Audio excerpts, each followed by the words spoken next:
속 오늘은 어떤 일들이 있었을까요? 영상으로 떠나는 라떼뉴스 여행. 영상실록 오늘 N. 안녕하세요. 아나운서 조진영. 아나운서 조혜진입니다. 예진 씨, 지난밤에 별일 없었죠? 별일이 있었어요. 뭐였죠? 밤새 모기 때문에 잠도 못 자고 고생을 얼마나 했는지 몰라요.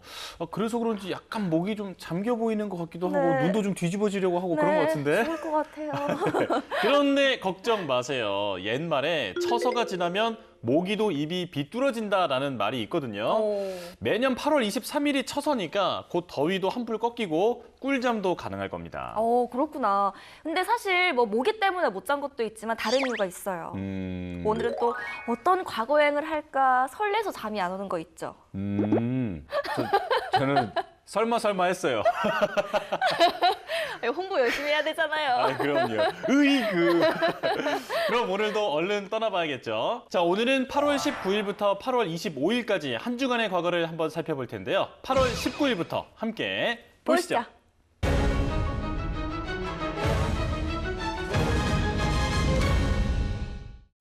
2003년 8월 19일 이라크 수도 바그다드 북동쪽 UN 본부가 입주해 있는 카날 호텔.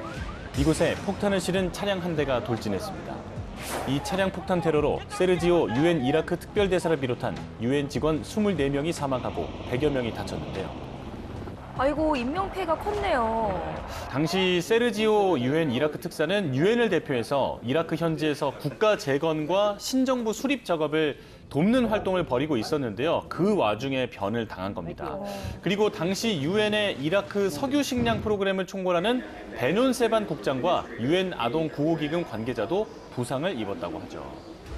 이날 테러는 미군이 아닌 UN을 표적으로 삼았다는 점에서 국제사회에 큰 충격을 줬습니다.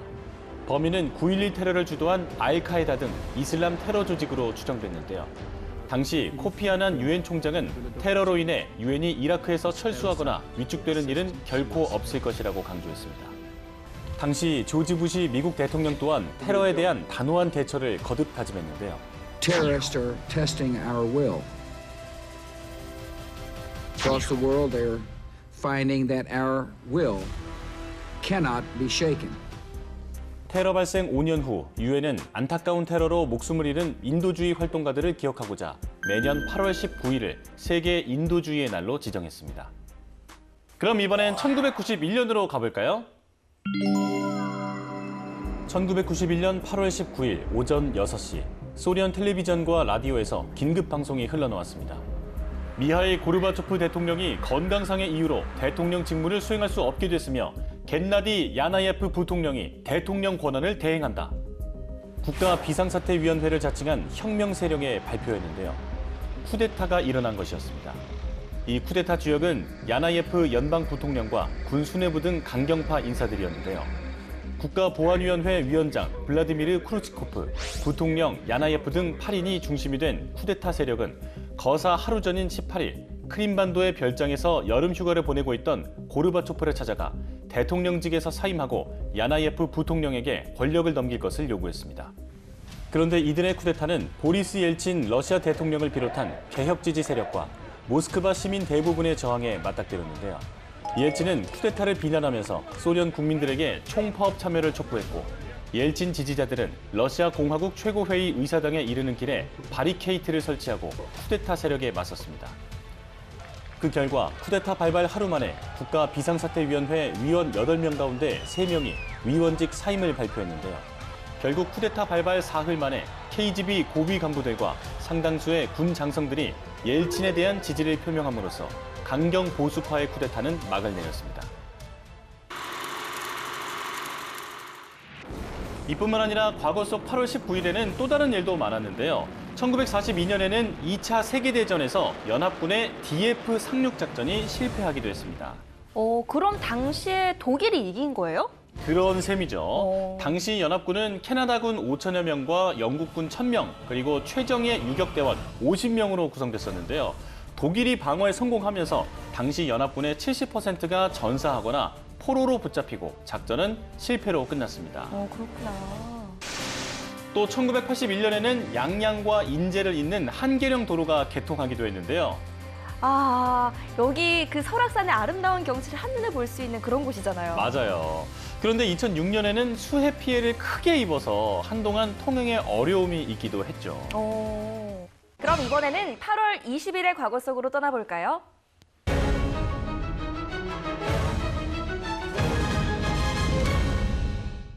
660년, 당군이 덕물도에 상륙하면서 신라군과 당군의 연합, 즉 나당연합군의 본격적인 백제 공격이 시작됐습니다. 당시 조정의 내부 분열로 백제가 혼란한 사이 김유신이 이끄는 신라군은 동쪽의 군사 요충지 탄현을 통과했는데요. 이에 다급해진 의자왕은 사비성으로 오는 길목, 황산벌에 계백장군을 보냈습니다. 660년 8월 20일, 그렇게 황산벌 전투가 시작됐는데요. 당시 위기에 몰린 백제가 황산벌로 급파한 병력은 고작 5,000명.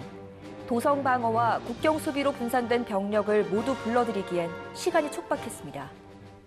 그럼 당시의 신라군은 규모가 얼마나 됐나요? 이 김유신 장군이 이끄는 나당 연합군은 5만 명이었어요. 5만 명? 네. 그럼 10배네요? 네, 그렇죠. 그런데 이 계백 장군이 이게 너무 어려운 싸움이니까 어느 정도 나라가 멸망할 수도 있겠다라는 그런 각오를 좀 했던 것 같아요. 그래서 노비가 될지도 모르는 처자식을 자신의 손으로 살해하고 전장에 나갔다고 하죠. 황산벌 전투에서 결사항전한 백제군은 5만 신라군을 상대로 4번의 승리를 거뒀습니다. 그런데 4전 4패로 고전하며 위기를 맞이한 신라군 진영에서 16세 화랑인 관창이 백제군 진영으로 달려갔고 창 하나로 적진 한가운데로 뛰어든 관창은 결국 백제군에게 목숨을 잃고 마는데요. 말의 안장에 매달려 돌아온 참혹한 어린 화랑의 죽음 앞에 신라군은 투지를 불태웠습니다. 이어진 신라군의 기세에 병력차를 이기지 못한 백제군은 결국 무릎을 꿇었습니다. 결국 계백과 5,000명의 결사대는 몰살당했고 마침내 황산벌을 통과한 신라군은 당나라군과 합류해 백제의 수도 사비성을 함락시켰습니다. 그럼 이번에는 1993년으로 가볼까요?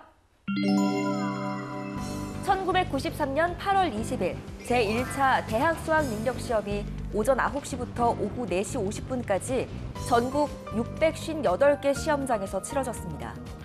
수능은 1991년 4월 처음 발표됐는데요. 당시 발표 내용은 1994년도 대학 입시부터 국가가 관리하는 수능을 연 2회 실시하고 대학별 본고사는 부활한다는 내용의 대학 입학시험제도 개선안이었습니다. 우리 입시제도는 그간 많은 비판으로 변화해 왔는데요. 1980년까지 이어진 본고사는 높은 난이도로 인해 학업에 대한 부담이 높았고 수능 이전의 대입 전형 국가고사였던 학력고사는 한때 17개 과목까지 시험을 봐야 했기 때문에 단편적 지식에 대한 암기 위주의 입시 교육을 빚은 주범으로 지목되기도 했습니다.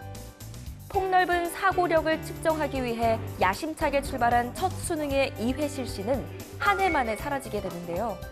둘 중 좋은 성적으로 대학에 지원할 수 있도록 한 방식이었지만 첫 수능의 두 번째 시험이 어렵게 출제되면서 학생과 학부모들 사이에선 시험을 2번 치르니 부담만 크다라는 불만이 쏟아졌기 때문입니다. 그리고 8월 20일의 또 다른 과거를 살펴보면요. 1940년에는 소련의 사회주의 혁명가 레온 트로츠키가 망명지 멕시코의 코요아칸에서 암살당하기도 했습니다. 암살이라니 범인이 누구였나요? 이 스탈린의 지령을 받은 자객이었는데요. 서재에 있던 흉기로 살해를 했다고 합니다.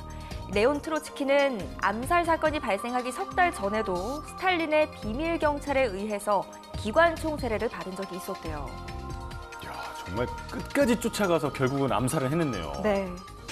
그리고 1987년에는 가수 유재하 씨가 데뷔하기도 했습니다. 데뷔곡은 뭐였죠? 사랑하기 때문에. 알죠. 네. 처음 느낀 그대 눈빛은 이렇게 부르신단 말이에요. 그 당시 감성. 진짜 너무 좋아하는 노래예요. 진짜로. 그럼 8월 21일의 역사 속으로 가보겠습니다.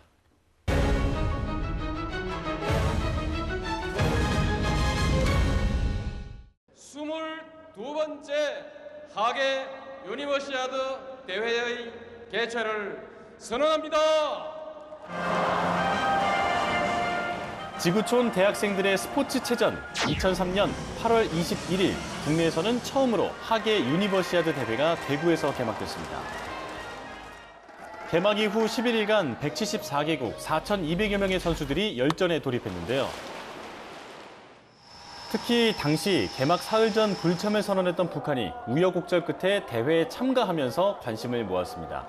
북한 선수단은 우리 선수단과 함께 한반 독일을 앞세우고 입장했는데요. 그런데 이때 문화적인 차이가 느껴졌던 여러 에피소드가 있어요. 궁금해요. 어떤 게 있었어요? 당시에 경기장 인근에는 남북 정상회담 당시에 김정일 국방위원장 모습이 담긴 사진 현수막이 걸려 있었거든요. 네. 그런데 경기 7일차에 비가 내려서 이 현수막이 젖으니까 북한 응원단이 버스를 세우고 눈물까지 보이면서 급하게 현수막을 철거했다고 합니다. 와, 그랬겠네요. 그분들은 또 우상 같은 존재니까. 그렇죠, 네. 지나가다가 이걸 봐가지고 고치러 오신 거죠? 예, 그렇습니다. 그냥 지나칠 수가 없었어요? 네. 어떻게 그냥 지나칠 수가 있습니까? 우리 장관님 영상 겨울에 헛살을 담았었는데. 태권도와 수영, 육상 등 13개 종목 183개의 금메달을 넣고 열전을 벌인 결과 한국은 중국과 러시아에 이어 종합 3위를 기록하며 역대 최고의 성적을 거뒀는데요. 특히 남북한은 공동 출전해 이념을 초월해 스포츠 정신을 구현한 공로를 인정받아 페어플레이상을 공동 수상하기도 했습니다. 그럼 이번엔 1995년으로 가보겠습니다. 1995년 8월 21일 경기도 용인에 있는 여자 기술학원에서 큰 불이 나 원생 37명이 숨지고 16명이 크게 다쳤습니다. 당시 기숙사에는 137명의 원생이 있었지만 이들을 격리 수용하기 위해 출입문을 모두 밖에서 잠궈 인명피해가 더욱 컸는데요. 아이고, 화재 원인이 뭐였어요? 그건 바로 학원생들의 방화였습니다. 예? 왜요? 당시 이곳에서는 교화를 명목으로 구타와 감금이 빈번했고 군대식 검열과 점호로 원생들을 다뤘는데요. 이어지는 통제 반발에서 집단 탈출을 하려는 원생들이 동시에 방 여러 곳에 불을 질렀던 거였죠. 학원생들은 기숙사 건물 1, 2층 숙소에 불을 내고 탈출을 시도했지만 출구는 물론 비상구에도 자물쇠가 채워져 있었는데요. 또한 창문에도 쇠창살이 설치되어 있었기 때문에 학원생들은 탈출에 실패하고 말았습니다. 당시 경기 여자기술학원은 가출 청소년 기술 교육을 위해 경기도의 지원으로 종교재단이 위탁 운영해 왔는데요. 이후 요리, 미용 등을 가르친다고는 했지만 운영과 관리 체계가 교도소와 비슷해 원생들의 탈출이 잇따랐던 것으로 전해졌습니다. 결국 37명의 안타까운 희생과 함께 학원은 폐쇄됐고 이후 이곳에는 여성능력개발센터가 설립됐습니다.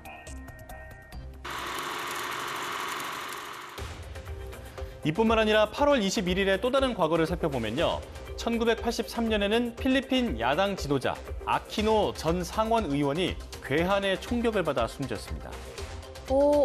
범인이 잡혔어요? 네, 잡히긴 했는데 암살범도 현장에서 경호원들에게 사살됐거든요. 당시 필리핀 국민들은 아키노 살해 배후로 마르코스 대통령을 지목하면서 분노했습니다. 그런 일이 있었구나. 그리고 이 사건을 계기로 불붙기 시작한 민주화 시위로 마르코스 대통령의 21년 장기 독재가 3년 후에 무너졌죠. 또 1986년에는 인간 탄환, 자메이카의 육상 선수 우사인 볼트가 태어나기도 했는데요. 라이트닝 볼트, 지금은 은퇴를 하셨잖아요. 그렇죠. 올림픽 육상 역사상 3종목 3연패를 이룩한 첫 선수였는데요. 특이한 점은 2017년에 은퇴하고 나서 잠깐 축구 선수에 도전하기도 했었습니다. 기사를 본 것 같아요. 네. 우사인 볼트의 원래 꿈이 네. 맨체스터 유나이티드에서 뛰는 거였다고 해요. 그래요? 네. 근데 뭐 또 비슷한 그 업적을 또 이루지 않았어요? 그렇진 않고요. 네. 확실히 다른가요? 공보다 빠른 속도로 보여주시긴 했는데 네. 그닥 그 활약은 그냥 트랙이 최고였습니다. 네. 그럼 8월 22일의 과거로 가보겠습니다.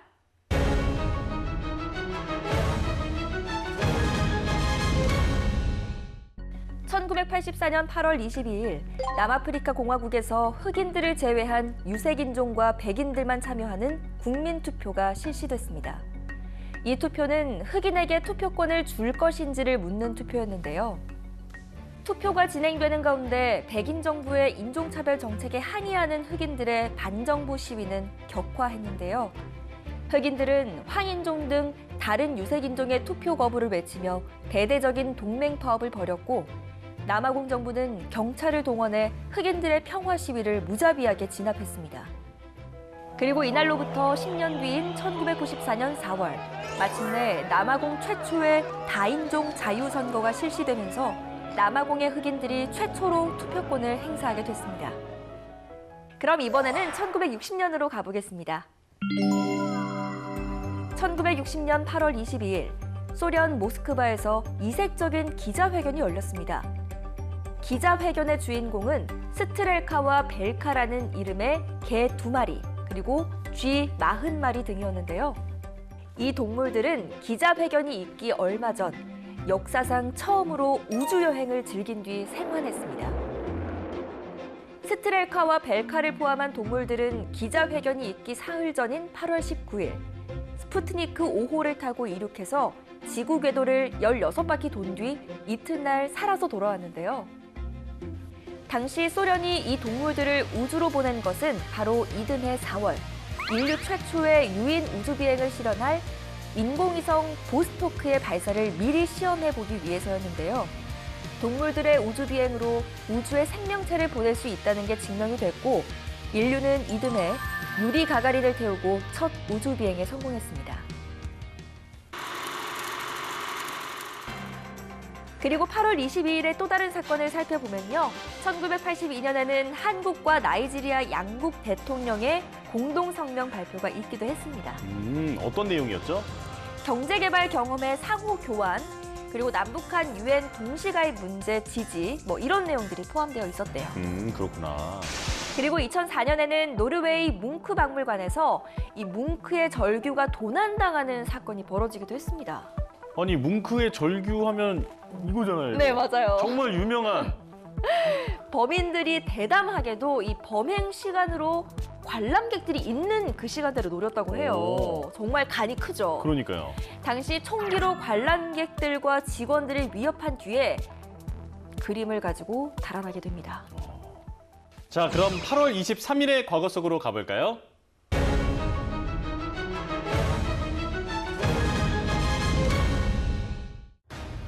(1968년 1월 21일) 소위 김신조 사건으로 알려진 121 사태가 일어나자 우리 측에서는 국가 원수를 암살하려 했다는 사실에 분노하며 복수를 다짐했습니다.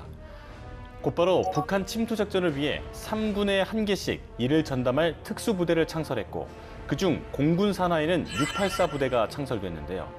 그렇게 창설된 684 부대가 혹독한 훈련을 위해 비밀 훈련 기지를 마련한 곳은 바로 인천의 실미도였습니다. 그러나 70년대 초부터 국제적인 냉전 완화 분위기에 따라 남북 적십자 회담으로 남북 화해 분위기가 조성되고 중앙정보부장이 교체되는 등 상황이 변하면서 암살 계획은 점차 뒤로 밀려나고 잊히게 됐는데요. 그런 와중에 부대 예산 착복에 의해 이들에 대한 대우도 나빠져 갔습니다. 공급이 끊기고 음식 배급이 부실해져 굶주리는 등 상황이 나빠지자 이들은 점차 불안해졌는데요. 그러던 1971년 8월 23일 3년 4개월간 이곳에서 훈련을 받아오던 공작원 24명이 기관병 18명을 살해하고 실미도를 탈출했습니다. 이들은 12시 20분경 인천 독배부리 해안에 상륙한 뒤 버스를 탈취해 서울로 향하던 중 인천에서 육군과 최초의 총격전을 벌였는데요. 이후 두 번째 버스를 탈취해 오후 2시 15분경 영등포구 대방동 유한양행 건물 앞에 도착했습니다. 여기서 이들은 저지하는 군경과 마지막 총격전을 벌이다 스스로 수류탄을 터뜨려 부대원 대부분이 사망했습니다. 그럼 이번엔 2001년으로 가볼까요?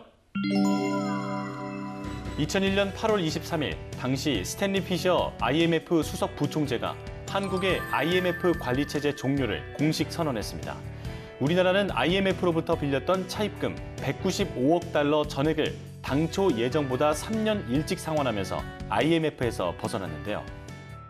1997년 외환위기 속에 우리나라는 국제통화기금 IMF에 긴급 자금을 신청했습니다. 대우 등 굴지의 그룹이 공중분해됐고 구조조정의 여파로 실직자, 노숙자가 거리로 쏟아져 나왔는데요. 당시 국가적 위기를 극복한 건 바로 온 국민들의 단합된 힘이었습니다.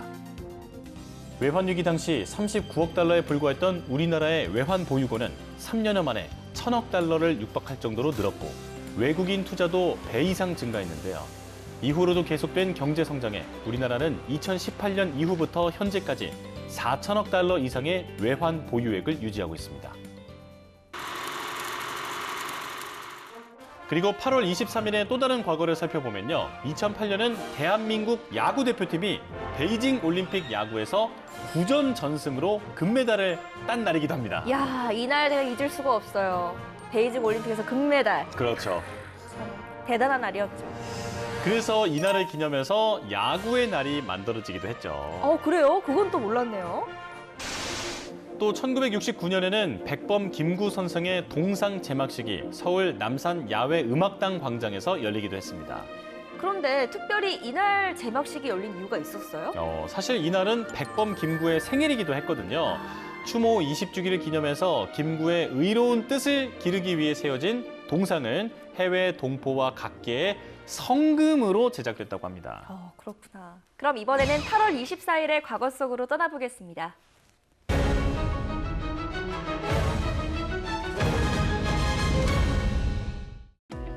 2011년 8월 24일 서울에서 무상급식 관련 주민투표가 실시됐습니다. 우리나라에서 급식은 여성의 사회 진출이 많아진 1980년대부터 본격적으로 도입됐는데요.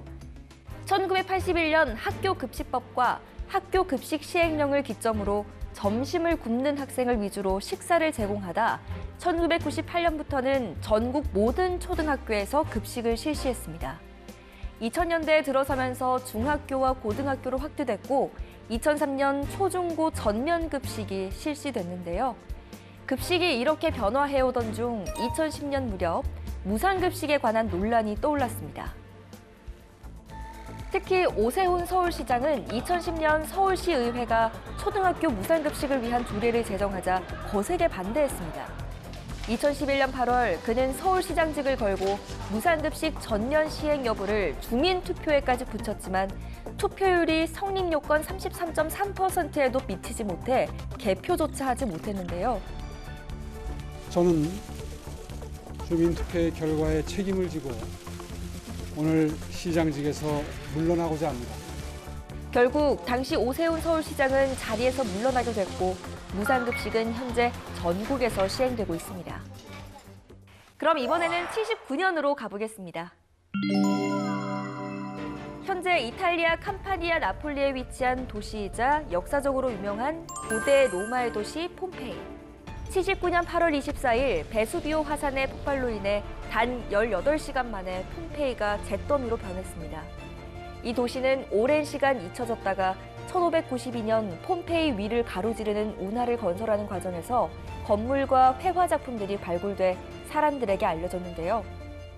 발견 후 현재 폼페이는 과거 형태를 어렴풋이 짐작할 수 있을 정도의 수준까지 이르렀는데요.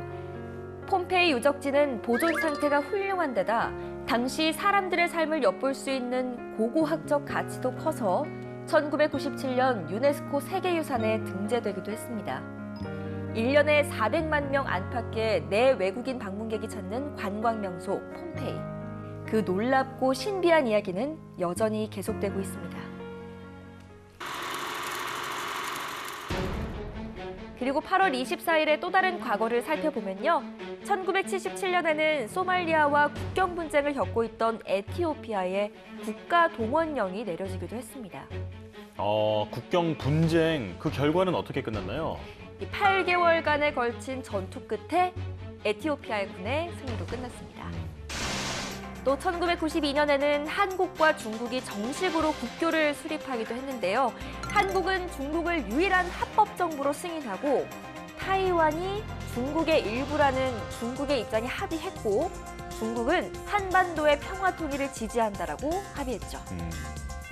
중국 수교와 동시에 타이완과는 단교를 하게 되면서 사실 관계가 악화되기도 했었죠. 그렇죠. 중국은 이 국교 수립 이후에 현재는 한국의 최대 교육국이 됐죠. 맞아요. 그럼 8월 25일에는 어떤 일들이 있었는지 볼까요?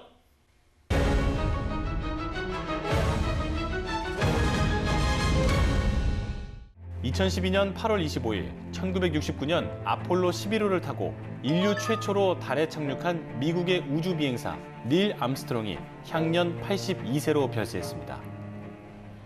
It's one small step for man, one giant leap for mankind. 달에 첫 발을 디딘 암스트롱의 이 말은 TV를 통해 전 세계 안방에 전달됐고 그는 곧 영웅이 됐습니다. 오하이오주 출신의 닐 암스트롱은 대학에서 항공공학을 전공했는데요. 이후 해군 전투기 조종사로 한국전에 참전한 뒤 나사의 우주 비행사가 됐습니다. 그는 지난 1966년 제미니 8호의 지휘 조종사로 첫 우주 비행길에 오른 뒤 1969년 7월 20일 달 표면 고요의 바다에 무사히 착륙함으로써 미국의 영웅이 됐습니다. 우주 개척사에 큰 획을 그은 닐 암스트롱. 기꺼이 인류의 첫 발이 되어준 그를 여전히 많은 사람들은 기억하고 있습니다. 그럼 이번엔 1936년으로 가볼까요? 1936년 베를린 올림픽 마라톤에서 손기정의 우승은 모두의 기쁨이었는데요. 하지만 안타깝게도 그의 가슴엔 일장기가 달려 있었습니다. 이날의 소식은 국내로 전해졌고 여러 신문사에서 앞다퉈 호외로 다뤘는데요. 그런데 1936년 8월 25일 동아일보사에서는 조금 더 명확한 사진과 함께 손기정 선수의 기사를 다시 실었습니다.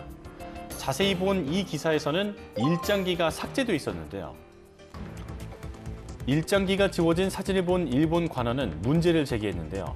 이 사건 이후 동아일보는 8월 29일자로 무기 정간 처분을 당했고 관련자들은 구속돼 고초를 겪어야 했습니다. 가혹한 고문을 받고 40일 만에 풀려났지만 이들은 언론기관에 일절 참여하지 않겠다는 서약을 하게 됐습니다. 그리고 8월 25일에 또 다른 사건을 살펴보면요. 1986년에는 영광 원전 1호기가 완공되기도 했습니다. 이 원전이 우리나라에서 몇 번째 원전이에요? 네, 이 원전은 국내에서는 6번째였거든요. 최초의 원전은 1978년 4월에 완공됐습니다. 그렇구나. 또 1972년에는 북한산 진흥황 순수비를 경복궁으로 이전하는 작업을 마쳤습니다. 이전을 왜 한 거죠? 풍화 현상과 서울의 공해 때문에 급격하게 손상됐기 때문인데요. 현재는 용산 국립중앙박물관에 전시되어 있습니다. 본 기억이 있어요. 자, 이렇게 오늘도 열심히 과거 속으로 달려봤는데요. 영상실록으로 만나본 오늘의 과거, 여러분은 어떠셨나요? 그럼 저희는 잠시 후 유튜브 사진관에서 만나요.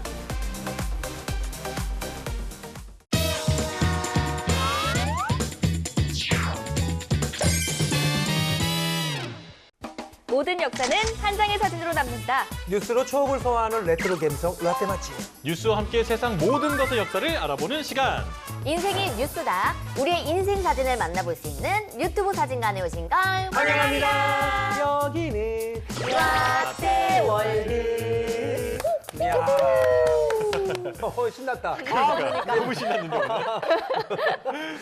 아니, 요즘에 뉴스에서 경기가 어렵다, 인플레이션이 뭐 치솟는다 이런 얘기 많이 하잖아요. 그럴 때마다 나도 재테크 좀 해놨어야 되는데 이런 생각이 들거든요. 이거 정말 궁금한데 세 분은 재테크 어떻게 하고 계세요? 저 같은 경우는 사실 진짜 얼마 전에 여행을 다녀오고 나서 네. 그 일적으로 해외를 다녀오고 나서 왜 내가 여기에 투자를 안 했을까? 뭐죠? 달러를 내가 1,390원대 바꿔갖고 나가니까 너무 부담이 되는 거예요. 그리고 지금 최고치잖아요. 거기. 예, 그쵸, 정말 그쵸. 최고일 때 나가서 정말 알차게 쓰고 왔습니다. 아이고. 그런데 이 재테크라고 하면 금융자산에 투자하는 방법도 있지만 가격이 오르고 내리는 실물자산에 투자해서 이익을 얻는 방법도 있잖아요. 그렇죠. 맞아요. 맞아요. 금. 그리고 달러 뭐 이런 것들이 있잖아요. 달러가 많이 올라도 선배님이 외국 갔다 왔을 때 비싼 가격에 달러를 구입해서 갔다 왔잖아요. 아이고. 진작 알았더라면. 맞아. 이거 진짜 찐 표정이거든요. 찐이야, 찐. 조금씩 쟁여놔야 돼.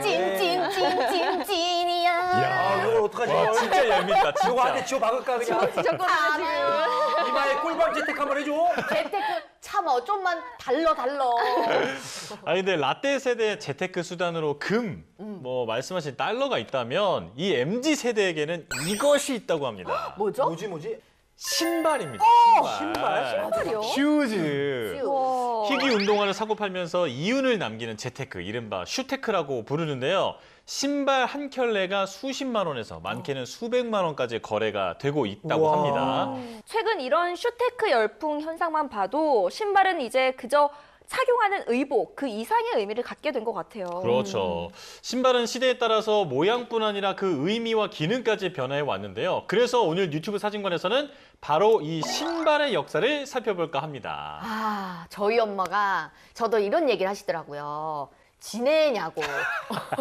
신발이 되겠다. 너무 많으니까. 그러니까요. 소영 씨가 그 신발을 많이 모으는 이유가 네. 또 언제 어디서든 마음에 드는 남자가 있으면 잠깐 벗고 와야 되거든, 한 짝을. 아, 그렇지. 한 짝을 던지고 오거든. 이거 주워서 그 이거- 신발 주인 누구세요? 이러면. 저기요. 너 괜히 못 들은 척 딱 쫓아오게 하려고. 여기요. 그래서 언니 신발 한쪽에는 항상 번호가 적혀 있다라는 소문이 오, 있어요. 이거는 경험에서 우러나오는 잘 살린다 싶었는데. 한 수 배웠네요. 그러니까요. 이런 게 그렇게 하면 되는구나. 그래요. 우리 일단 밑창 한번 확인해 보시죠. 확인해보자요. 자, 그럼 신발의 역사를 좀 한번 알아볼까요? 자, 이 여자들의 작업 방법을 지금 저희가 아는 시간이 아니잖아요. 좋아요, 좋아요. 자, 그럼 지금부터 함께 볼까요? VCR. 싹스!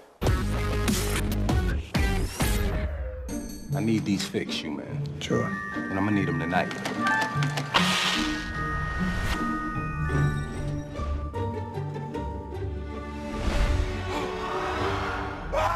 아, 그 사람의 마음으로 들어가는 건가? 아, 이 영화는 특별한 능력을 갖게 된 한 구두 수선공의 이야기를 담은 코블러라는 영화입니다. 와, 재밌겠다. 신발을 신으면 신발의 주인의 모습으로 바뀌는 거예요. 아, 저라면은 당장 이제 전지현 씨나 아니면 김태희 씨의 신발을 빌려 신을 것 같은데. 괜찮네, 괜찮네. I could be anybody I want. 인간이 더 안전하고 편안하게 걷고 뛰기 위해 신는 의복 신발. 최초로 만들어진 기능적 목적을 넘어서서 이제는 문화적, 경제적 상징으로 자리 잡고 있는 이 신발은 어떻게 탄생하게 됐을까요? 기원전 약 3000년에서 1200년까지 인류의 대부분은 맨발로 생활했다고 합니다. 고대 문명에서 신발은 생필품이 아닌 권력의 상징으로 쓰였다고 하는데요. 오, 그럼 고대에도 신발이 있긴 있었다는 이야기네요? 그럼요. 기원전 2000년경에 고대 이집트에서 파피루스 아시죠? 네, 식물 파피루스 잎을 꼬아서 만든 널빤지 형태의 샌들이 만들어졌는데요. 현존하는 신발 중에 세계에서 가장 오래된 것으로 이것이 바로 신발의 기원이라고 알려져 있습니다. 아니, 그럼 우리나라에서 가장 오래된 신발은 어떤 거예요? 우리 역사상 가장 오래된 신발은요. 기원전 7세기경에 제작된 것으로 추정되는 고조선 시대의 신발입니다. 고조, 예. 가죽 장화에 청동 단추가 장식된 형태로 역시 일반 백성이 아닌 높은 신분의 사람이나 병사가 신었던 것으로 예상이 됩니다. 네, 고조선에도 신발이 있었지만 역시 그 아무나 신지 못하는 그런 고급화였네요, 그죠? 그렇죠. 야, 저 시대에는 그 안테나란 게 정말 다행인 것 같습니다.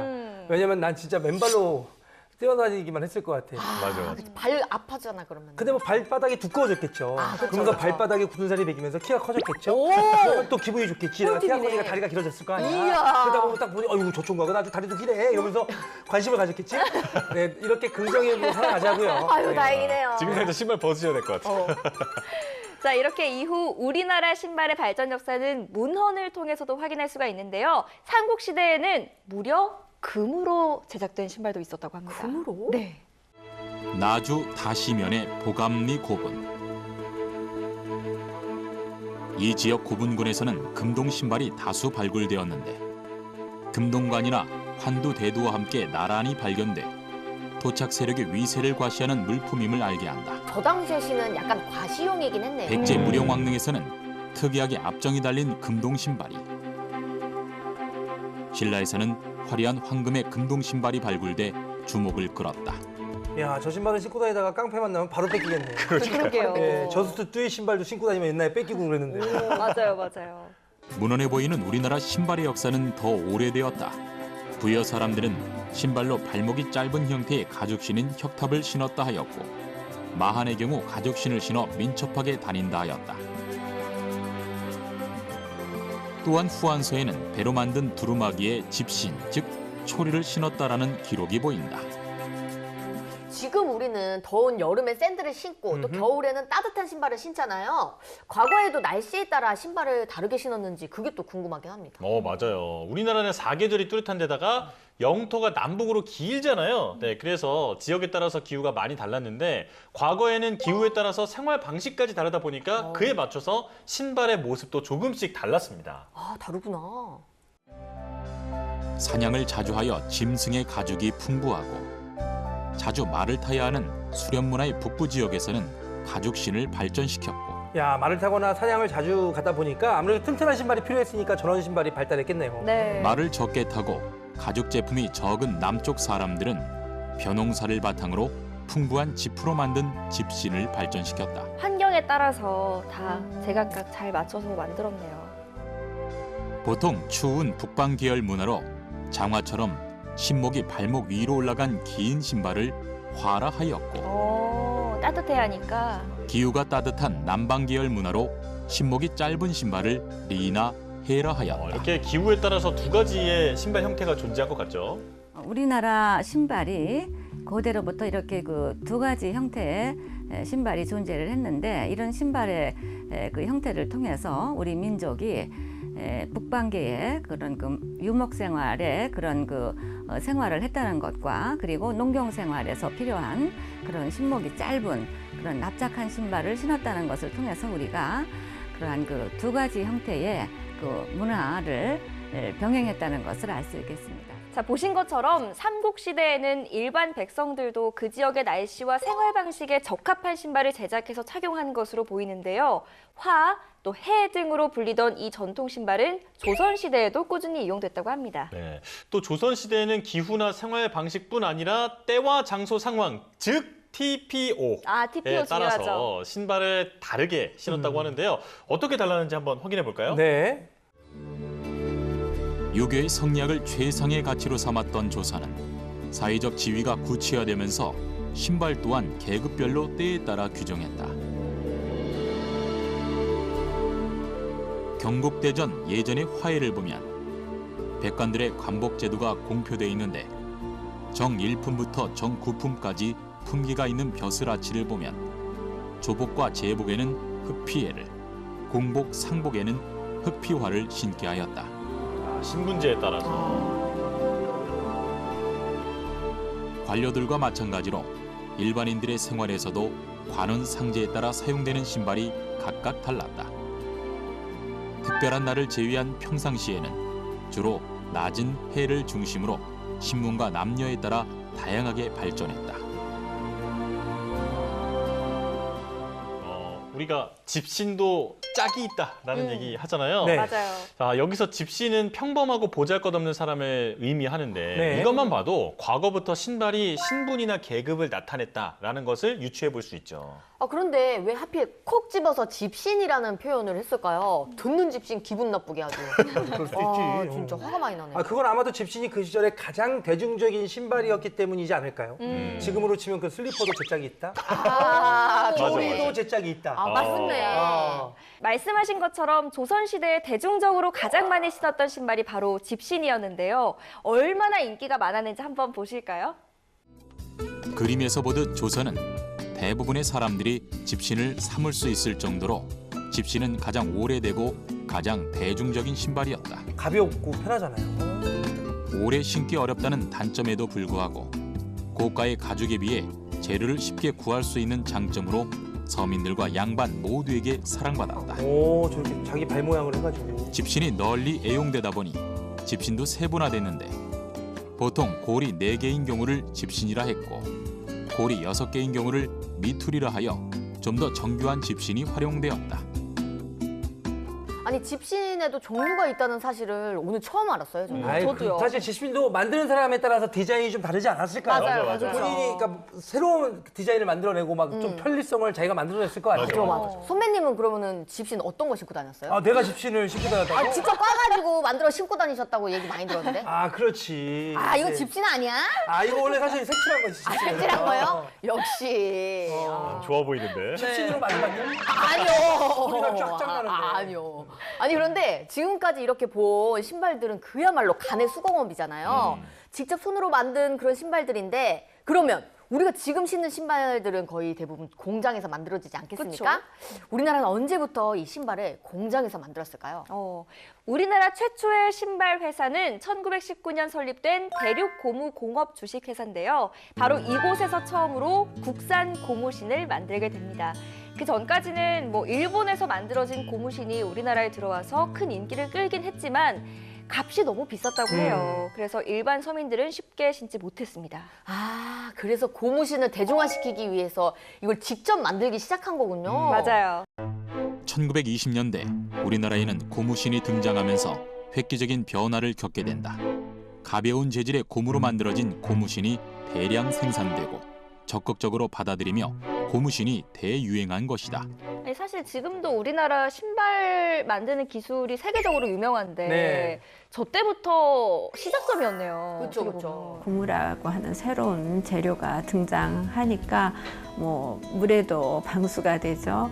가격도 싸고 또 착용감도 굉장히 가볍고 내구력까지 좋으니까 급격하게 전통 신발, 특히 그 가죽으로 만든 가신을 찾는 인구는 줄어들었다고 봅니다.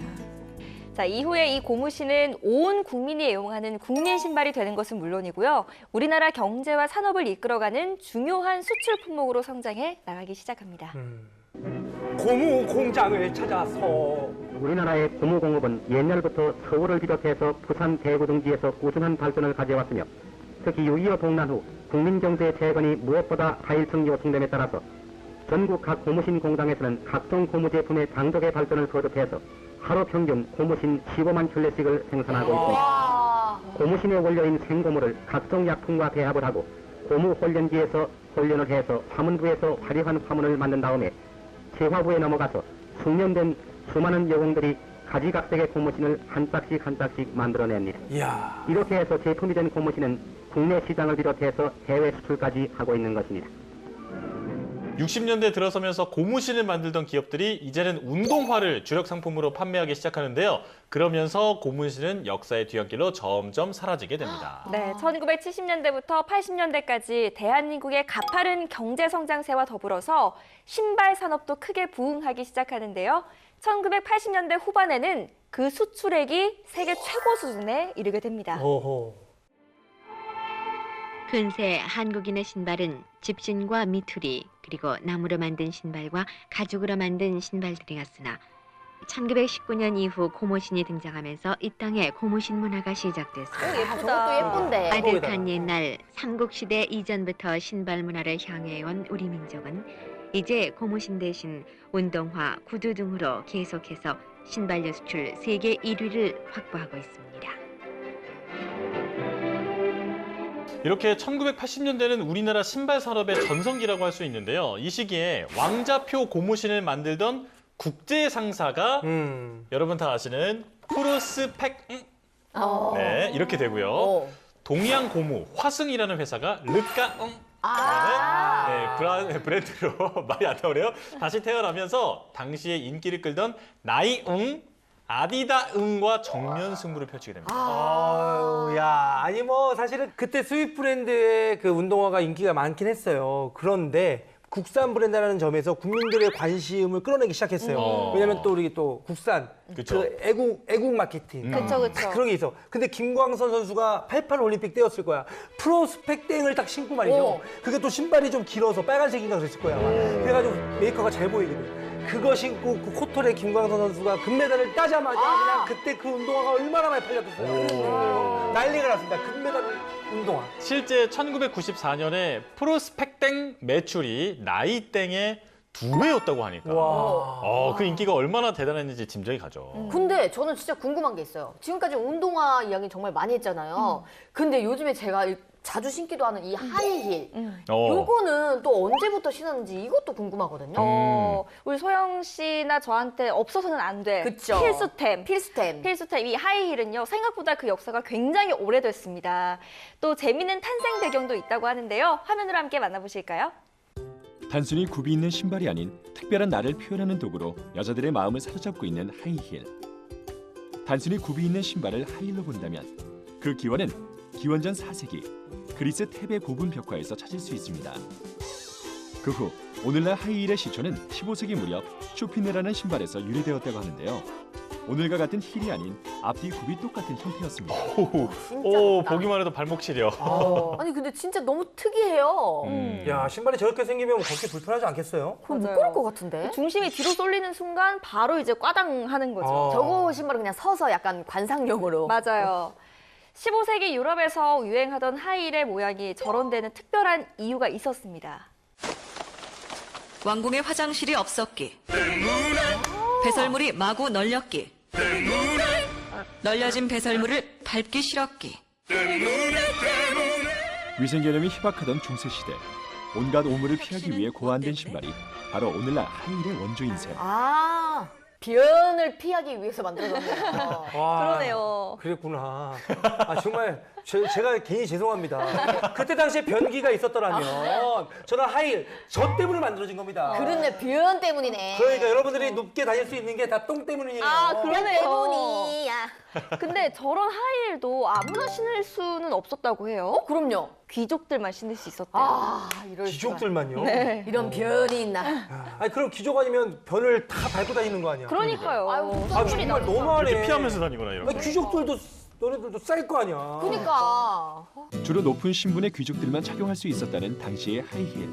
바닥의 높은 굽으로 인해 누군가의 부축이 없이 혼자서는 구두를 신을 수도 걸을 수도 없었기 때문이라고 합니다. 실용성 없다, 그렇죠? 신분에 따른 굽 높이의 제약까지 있었다고 하니 당시 높은 구두 굽은 신분을 나타내는 또 다른 척도였던 셈입니다.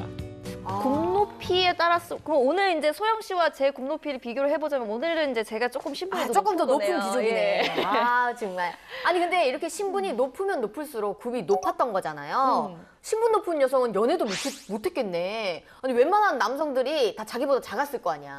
그러네. 그런데 중세시대 하이힐이 꼭 여성들만의 전유물은 아니었다고 합니다. 오, 진짜요? 남녀 성별을 불문하고 귀족들이 과시를 위해서 신었던 패션 필수템이었거든요. 이야, 아니 그 굽에 따라서 신분이 달라진다고요?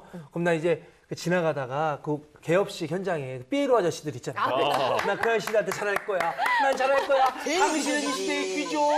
저기 위에 있잖아요. 네. 키 2m 한 6, 70 되시죠? 나는 물어봐 볼 거야. 네. 근데 우리나라 왕이나 양반들이 하이힐 신었다는 얘기는 못 들어본 것 같은데, 아, 우리나라에는 언제 하이힐이 등장을 했을까요? 나 궁금합니다. 도선 후기였습니다. 외국의 여러 신문물이 들어오던 시기에 이 하이힐도 함께 우리나라에 들어온 것으로 추정하고 있는데요. 우리나라에 하이힐이 처음 들어온 건 정확하게 알려진 바가 없지만 우리나라에 신발 공장이 생기기 시작한 건 19세기 말 무렵. 당시 신문물에 대해 넓은 포용과 이해를 가지고 있던 고종 황제 때 고종!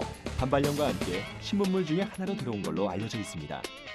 아무래도 우리나라에서는 이 넝을 피하는 용도나 신분의 상징으로 하이힐을 신었다기보다는 여성들이 조금 더 늘씬하고 키가 커 보이기 위해서 신었던 것 같아요. 맞아요. 1960년대에는 여성들 사이에서 이 미니스커트와 함께 이 하이힐의 인기가 대단했다고 합니다. 그러니까 콤보로 다리가 길어 보이기 위해서 위에는 짧게, 밑에는 이제 길게. 1960년대 걸그룹 코리아 키튼즈의 멤버이자 우리나라 패션계 원조 아이콘 가수 윤복희 씨. 그녀의 또 다른 수식어는 바로 대한민국 미니스커트 1호. 그녀의 영향으로 전국 방방곡곡 젊은 여성들의 치마 길이는 점점 짧아졌고 매끈한 각선미를 살리기 위해 여성들은 점점 더 화려하고 다양한 하이힐을 원하게 됐습니다. 저 할아버지도 화난 거 보세요. 그러니까요. 화가 나셨어. 그런데 저 당시에는 하이힐에 대한 사회적 시선이 좀 안 좋았습니다. 맞습니다. 당시 신문에는 여성들이 높은 굽에 하이힐을 신는 문화를 지탄하는 기사가 자주 쓰이기도 했어요. 잠깐만. 아니 호흡기병이 하이힐 때문이라고 쓴 거예요 지금? 예? 무슨 얘기야 이게? 야, 아니 뭐 어디 무서워서 뭐 하이힐 신겠습니까? 그러게요. 아무래도 이전에 없었던 파격적인 패션 아이템이다 보니까 그만큼 우려의 목소리도 컸던 것 같아요. 맞아요. 이후에도 새로운 패션 트렌드와 함께 기성세대를 경악하게 하는 신발들이 종종 등장하는데요. 경제성장기의 정점이었던 90년대 중반, 청소년들 사이에서 값비싼 수입 운동화가 유행하면서 사회적으로 우려의 목소리가 커지기도 했습니다. 트래블 폭스, 에고스, 트루사르디 모두 10만 원이 넘는 수입 외제 운동화지만 요즘은 없어서 못 팔 정도로 인기가 높습니다. 대구 지역에서 수입 외제 신발 열풍이 불기 시작한 것은 지난해 초 이제는 한반에 평균 20-30명, 많게는 50명 가량이 외제 운동화를 신고 있는 것으로 나타났습니다. 멋있잖아요. 멋있고 멋있고.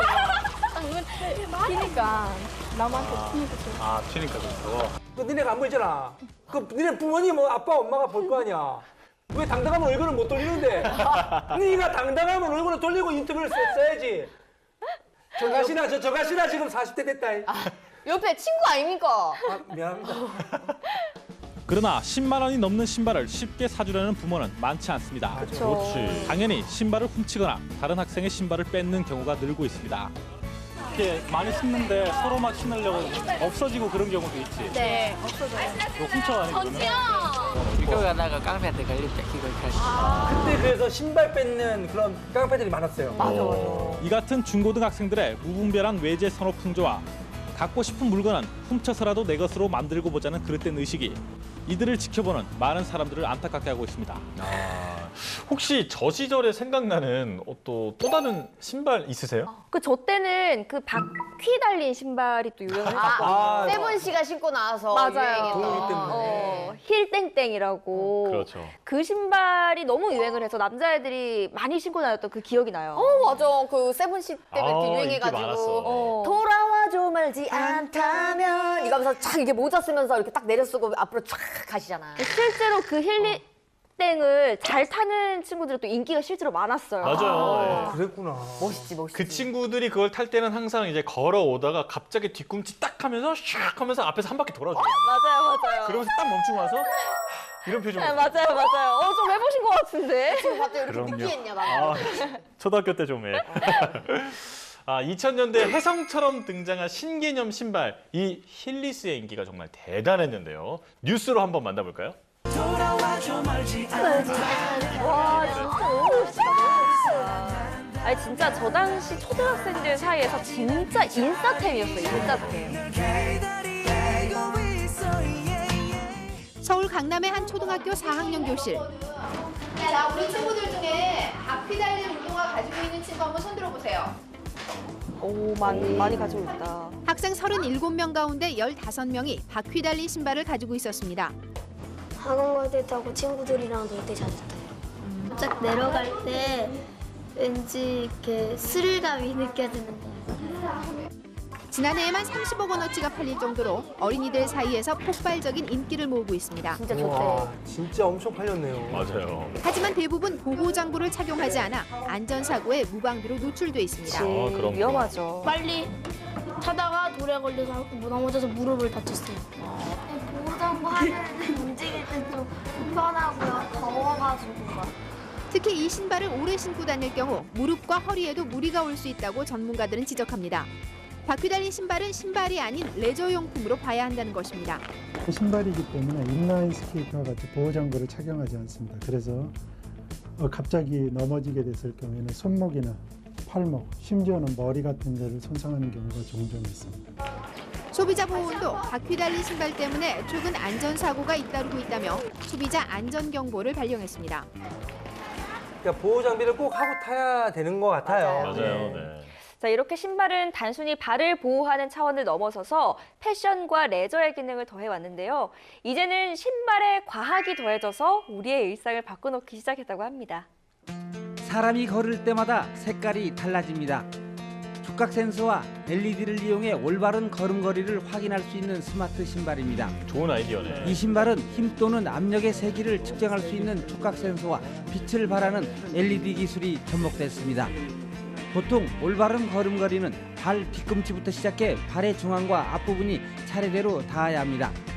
이 신발을 신고 바르게 걸으면 세 가지 색깔이 모두 나타나지만 그렇지 않을 경우 일부 색깔만 보이기 때문에 사용자의 보행 습관을 조정할 수 있습니다. 좋다. 그 힘의 압력에 따라 다양한 색 패턴이 가능하기 때문에 그런 안전한 보행 쪽이나 아니면 개성을 살릴 수 있는 그 패션 아이템으로 사용할 수 있습니다. 스마트 신발이 출시되면 그 앞으로 신발의 역할이 더 커지겠네요. 그죠? 국내에 특허 7개를 출원한 이 기술은 다양한 패션 아이템은 물론 보행 조정과 야간 안전 보행 등 생활 건강에 도움을 줄 것으로 기대됩니다.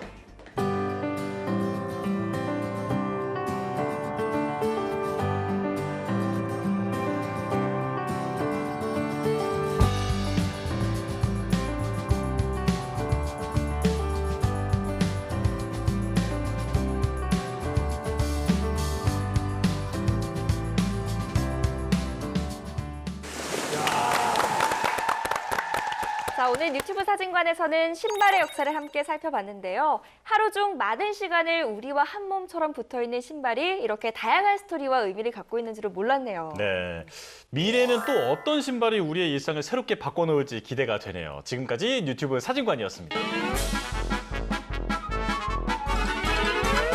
뉴스의 바다를 끝없이 떠다니는 본격 뉴스에는 유튜브. 오늘 하게는 여기까지입니다. 저희는 한 주 동안 유튜브 타고 신나게 돌아다니며 재미있는 뉴스 가득 안고 돌아오겠습니다. 네, 발에 꼭 맞는 맞춤형 신발처럼 여러분들의 추억에 꼭 맞는 라떼 토크를 많이 준비할게요. 유튜브 사진관 다음 주에도 꼭 놀러 오실 거죠? 우리는 유튜브. 아니 나 오늘 그 신발의 역사라고 그래가지고 고무신 나왔잖아. 고무신 거꾸로 신어봤죠? 아, 저는 신어봤네. 신어봤어. 예진아 끝까지 얘기했어야지. 됐어. 군인을 만나본 적이 없어요. 군인을 안 만났겠지. 대학생을 만났는데 군대를 갔겠지. 군대를 보내본 적이 거기서 없어요. 뭘 보내본 적이 없어. 아, 진짜 군대를 보내본 적이 없고. 당황하는 두 분 거 봐. 원만한 화해 부탁드리겠습니다. 진짜. 그 친구들이 그걸 탈 때는 항상 이제 걸어오다가 갑자기 뒤꿈치 딱 하면서 샥 하면서 앞에서 한 바퀴 돌아줘. 맞아요. 그러면서 딱 멈추고 나서 이런 표정. 네, 맞아요. 좀 해보신 것 같은데. 갑자기 그럼요. 했냐 봐. 초등학교 때 좀 해.